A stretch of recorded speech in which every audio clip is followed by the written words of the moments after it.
अस्सलाम वालेकुम। अल्लाह करे कि आप सारे खैरियत से हों। परसों इलेक्शन है। एक छोटी सी चीज़ है कि अगर आप पीपल पार्टी को वोट दे रहे हैं और बहादुर खान सीहड़ को दे रहे हैं और अपना नज़रिए से दे रहे हैं कि इस सोच से दे रहे हैं कि क्या वो आपके हकूक़ के लिए वहाँ बात करेंगे और वो एक एलिजिबल नुमाइंदे हैं। सीहड़ फैमिली तकरीबन 5 दफ़ा एमएनए रह चुकी है साबका अदवार में, और बहादुर खान सीहड़ भी 2 दफ़ा रह चुके हैं और वो 3 दफ़ा वफ़ादारी भी बदल चुके हैं। तो आप ये उम्मीद रखते हैं कि इस दफ़ा जब आप उन्हें एमएनए बना के भेजेंगे, वो कौमी असम्बली में आपकी नुमाइंदगी का हक अदा करेंगे, या फिर से वक्त आने पे अगले इलेक्शन पे फिर से वफ़ादारी बदलेंगे।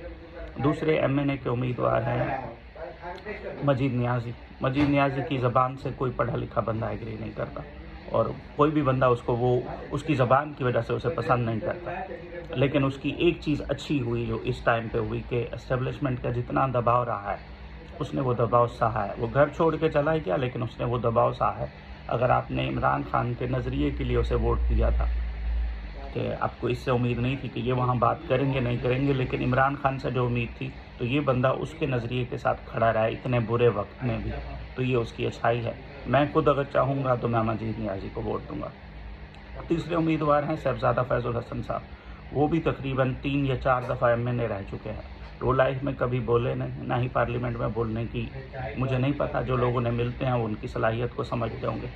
दूसरा, नून लीग का पीछे ट्रैक रिकॉर्ड है, एक 50 साल का, 45 साल का। उन्होंने वसेब को कभी कुछ नहीं दिया, हमेशा एक डिस्क्रिमिनेटरी उनकी पॉलिसी रही है। तो अगर मैं खुद सोचूं तो मेरी पहली चॉइस मजीद नियाज़ी रहेगा इमरान खान के लिए, और दूसरी चॉइस बहादुर खान सीहड़ रहेगा, फिर भी अगर मेरे पास और कोई चॉइस ना बचे। लेकिन नून लीग किसी सूरत भी वसेब के लिए फ़ायदा मंद नहीं है। वो हमेशा अपनी डिस्क्रिमिनेटरी पॉलिसी पे अमल करते हैं और करते आए हैं। अपनी नौकरानियाँ को वज़ीर बना देंगे आपके वसेब से। उन्होंने कोई भी फ़ीमेल स्पेशल सीटों के लिए नहीं चुनी।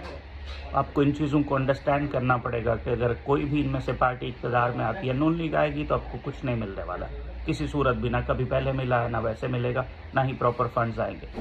अगर पीटीआई आती है तो उन्होंने 33% फंड्स पिछले दफ़ा एलोकेट किए हैं वसेब के लिए। और अगर पीपल पार्टी आती है 3rd नंबर पे, तो पीपल पार्टी फिर भी नून लीग की निस्बत बेहतर है। बाकी नुमाइंदों का आप देख लें, आपको लगता है जिस नज़रिए के लिए, अगर आप नज़रियाती हैं, आपको लगता है आप अपनी पार्टी से वफ़ादारी नज़रिए के लिए दे रहे हैं, तो जिनको भेज रहे हैं आपको लगता है क्या क्या क्या ये लोग वहाँ पर वफ़ादारी निभाएंगे? इस पे हर सूरत सोचिएगा। दूसरी चीज़ है एमपीए का।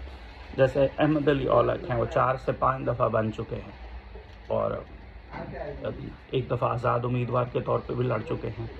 दूसरे हैं चौधरी अतर मकबूल।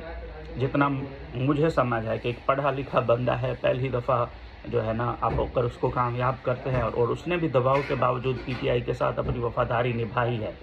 तो अगर मुझसे पूछें कि मैं अगर किसी एमपीए को वोट दूंगा तो मैं अहमद अली की निस्बत, औलख की निस्बत चौधरी अतर मकबूल को वोट देना पसंद करूंगा, क्योंकि उसने नज़रिए के साथ वफ़ादारी की है। बाकी अल्लाह आपको खुश रखे, और अल्लाह करे कि आप वोट देने से पहले हर सूरत अपने हल्के में हर सूरत सोचें कि जिसको आप भेज रहे हैं, अगर नज़रिए के लिए भेज रहे हैं तो क्या वो वफ़ादार रह सकेगा? क्या पहले उसने वफ़ादारियाँ तब्दील नहीं की? क्या उसमें इतनी हिम्मत है कि वफ़ादारी निभा सकेगा? और अगर आप कामों के लिए भेज रहे हैं तो उनके साबका कारकर्दगी देखिएगा कि वो कभी पार्लियामेंट में आपके लिए बोले। बाकी माशाअल्लाह आप सारे ज़हीन हैं, अल्लाह करे आपको समझ आए। और परसों वोट देने से पहले हर सूरत सोचना है कि आप किस मकसद के लिए वोट दे रहे हैं और क्या वो अहल नुमाइंदे हैं